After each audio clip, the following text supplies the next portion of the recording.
Hello and welcome. The success of the telecom and IT convergence effort in this country is going to depend on many things. One of them is what the government of India is doing to build the infrastructure, to connect things and to deliver services and benefits to the hundreds of millions of Indians. One of the people who's working very hard to ensure that happens in this lifetime is Milind Deora, Minister of State for IT, Telecom and Shipping. And we're going to really talk about your interest in the IT and telecom side. So Milind, first of all, let's start with the more fundamental question. Where is the infrastructure headed and what's the status today?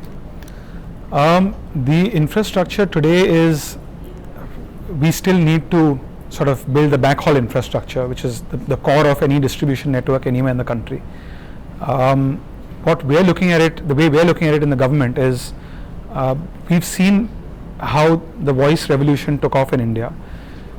Today in the country, just about 7 years ago, 5 years ago, we had about 18% as a teledensity rate. Today it's about 80%. It's largely urban centric, where we have about 150% of teledensity.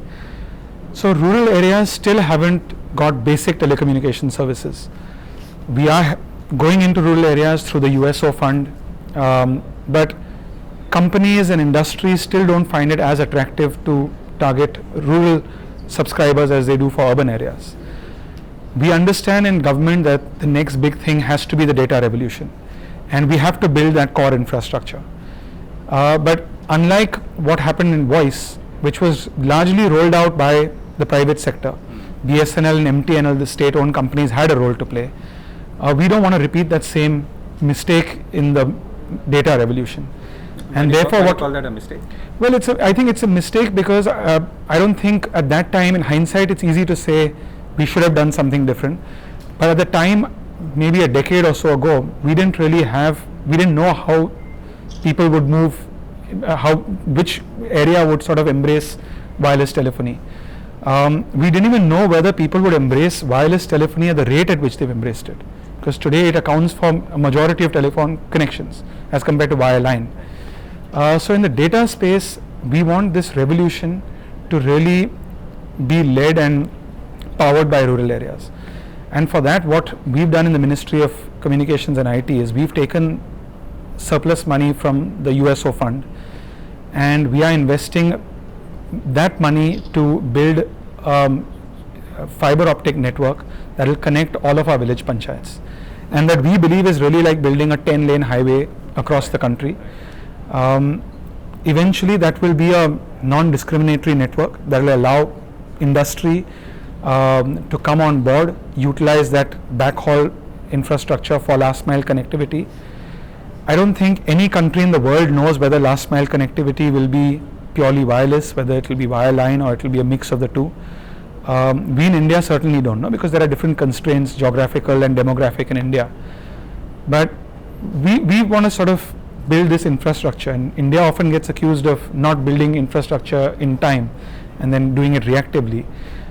Here we want to proactively say that we've built this. Actually, it's not even a 10-lane highway, it's an infinite lane highway to connect all of the village panchayats in the country. So where do we stand today?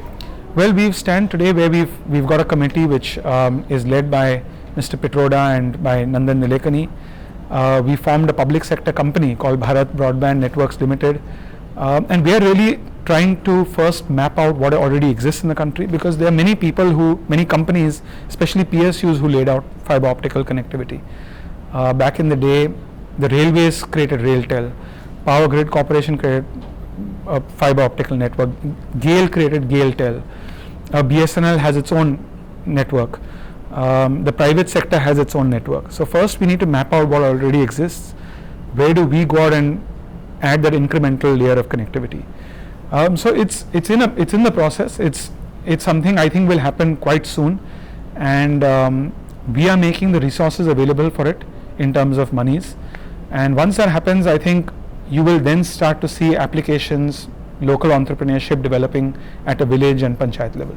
So, a lot of Gen Y audiences must be watching this or will watch this. How is this going to help them in your mind?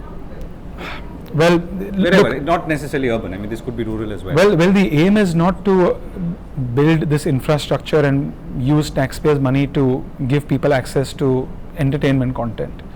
We're not saying you shouldn't access entertainment content, but it's primarily at our level, what we think government will provide content is e-governance. So it will primarily aid our e-governance efforts.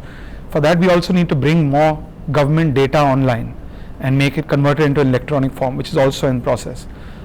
But eventually it's for making education available to people in villages, to make telemedicine a reality. It hasn't really worked anywhere in the world, not because the application side or the content side isn't available. It's largely because the infrastructure isn't there in the rural areas. So we want to actually go out and do this first in the world, where we are actually building this infrastructure, and we are sure then that content providers, application providers will come on board. But by and large, it's to provide utilitarian services to people in cities or in rural areas.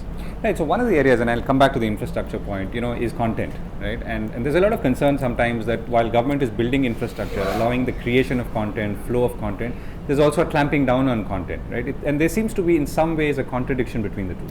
Not at all. I mean, you actually answered my question, because if we are rolling out this massive distribution network, which is actually going to bring millions of people onto the internet and onto high-speed internet, we wouldn't be wanting to do that and at the same time regulate or clamp down on content. So I think what happened in the last year or so with regards to the regulation of content was grossly blown out of proportion, and things have come down to a stage now where people understand that we're not doing anything different from what the world is doing. The internet, unlike the print medium or even the television medium, is a global medium, and we have to have rules and regulations and laws that are in tune with what exists globally. With regards to 66A, for example, which is an important section in the IT Act, the wordings of that are not at all different from what exists in the US, Europe, and other developed telecom economies. So we have absolutely no intention to curb content, clamp down on content, or even regulate content and even decide whether this content is good or bad. That's not our business as the government. And I myself, as a minister in this department, I'm on Facebook, I'm on Twitter. I wouldn't be on these platforms and using social media so aggressively. So you must be getting slammed a lot. So how does it feel then? Well, that's as I said, that's part of the political domain, which you deal with it the way you deal with a political attack. But purely from a legal perspective, and purely from a perspective of what your intent is, the intent is to get many more people onto the internet, and as I said, bring in this data revolution. Sadly, we haven't been able to do that as well as we've done in voice. So voice is a great success story, but we haven't replicated that on the internet. And we want more people to come on the net. We want more people to feel comfortable using the net. I want more younger people to embrace the net, to use it to communicate with their friends, to share information, to share music, to share photographs, to even go to rural areas and actually help people fix, get access to markets in rural areas, to actually fix educational problems in rural areas, to actually improve e-governance in those areas. So there's no way that we want to regulate content. We've only created an enabling provision which is in tune with what exists anywhere in the world, that if you defame me online, just like you defame me offline, the same provisions should exist. That's my duty. I can't leave the internet ungovernable as a lawless place. I can't say that it's unfair for you to defame someone offline, but you can do whatever you want online. That's not the way it works anywhere in the world. Right. So let me come back to the earlier question now, or the larger infrastructure question. What's your, when you think of, let's say, in India which is connected, is there an image or is there an experience, maybe correlating it with some other part of the world? What comes to your mind, and if you can paint us a picture? We talk a lot about some of the most developed telecom economies in the world, which are Scandinavian economies, even the United States, of course, South Korea and Japan. But frankly, I still haven't found a economy or a country where a government has such an ambitious plan to take utilitarian services to the people. And in that sense, it's an experiment that we're undertaking. We don't have a clear model of where telemedicine has worked. We don't have a clear model that exists anywhere in the world of where online education has really worked and empowered people at the lowest strata of society.